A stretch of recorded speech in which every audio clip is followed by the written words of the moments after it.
శ్రీ సత్యసాయి జిల్లా హిందూపురంలోని అంబేద్కర్ గురుకుల పాఠశాలల విద్యార్థులు అస్వస్థతకు గురయ్యారు. ఫుడ్ పాయిజన్ కారణంగా 10 మంది విద్యార్థులు అస్వస్థతకు గురికాగా ప్రభుత్వ ఆసుపత్రికి తరలించారు. ఉదయం పాఠశాలలో పెట్టిన ఇడ్లీ, కిచిడి, చట్నీ తిన్న తర్వాతే అస్వస్థతకు గురయ్యారని విద్యార్థులు చెబుతున్నారు.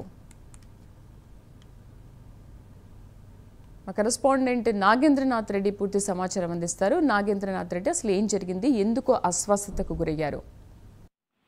శ్రీదేవి శ్రీ సత్యసాయి జిల్లా హిందూపురం అంబేద్కర్ గురుకుల పాఠశాలలో ఇవాళ ఉదయం విద్యార్థులు అల్పాహారం తీసుకున్నారు. అల్పాహారం తీసుకున్న తర్వాత అక్కడ 600 మంది విద్యార్థులు ఉంటే 10 మంది విద్యార్థులకు ఫుడ్ పాయిజన్ జరిగింది. అయితే వాళ్ళ పరిస్థితి తీవ్రంగా ఉంటే వెంటనే ఆసుపత్రికి తరలించారు.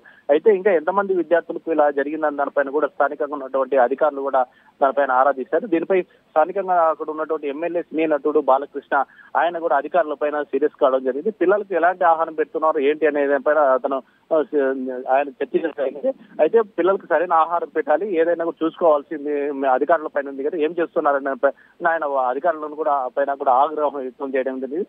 ఏ విద్యార్థులను మన సొంత పిల్లలాగా తీసుకోవాలి, మన ఇంట్లో పిల్లల్ని ఎలా చూసుకుంటామో అలాగా చూసుకోవాల్సిన అవసరం ప్రతి ఒక్కరిపైన ఉంది. అది అందు చిన్న పిల్లలకు ఎలాంటి ఆహారం పెడుతున్నారు, మీరు ఎలాంటి శ్రద్ధ తీసుకుంటున్నారు అనే దానిపైన కూడా ఆయన చెప్పడం. అయితే పరిసరాలు కూడా సరిగా లేవని ఆయన దృష్టికి రావడంతో దానిపైన కూడా ఆగ్రహం వ్యక్తం చేయడం.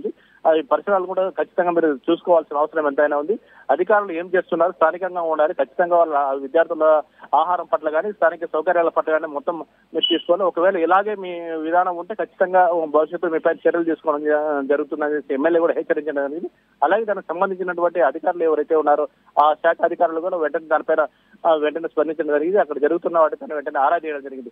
అయితే ఇప్పుడు ఎవరైతే హాస్పిటల్లో విద్యార్థులు ఫుడ్ పాయిజన్ వల్ల ఎవరైతే ఇబ్బంది పడుతున్నారో వారందరూ డాక్టర్లు దానిపైన సమాచారం కూడా తీసుకున్నారు. అయితే ఇప్పుడు తీసుకున్న అభ్యర్థులు వాళ్ళు ఎవరైతే ఉన్నారో పిల్లలకైతే ఎటువంటి ప్రాణాపాయం లేదు, అందరూ సేఫ్ గా ఉన్నారని చెప్పడంతో కొద్దిగా ఊపిరి పీల్చుకున్నట్లయింది. అయితే మళ్ళీ ఇది రిపీట్ కాకుండా ఉండాలనేసి ఎమ్మెల్యే చెప్పడం జరిగింది. అదే ఎవరైతే ఈ శాఖకు సంబంధించిన అధికారులు ఉన్నత స్థాయి అధికారులు కూడా ఆయన చెప్పడం జరిగింది. కింద స్థాయిలో ఎవరెవరు ఉన్నారు, వాళ్ళు ఎవరైతే నిర్లక్ష్యం వహిస్తున్నారో వాళ్ళ పట్ల చర్యలు తీసుకోవాలి, ఖచ్చితంగా అలాంటి వాళ్ళని ఇక్కడ ఉంచకూడదు అనేది కూడా ఆయన చెప్పడం జరిగింది. శ్రీదేవి. Nagendra, thank you.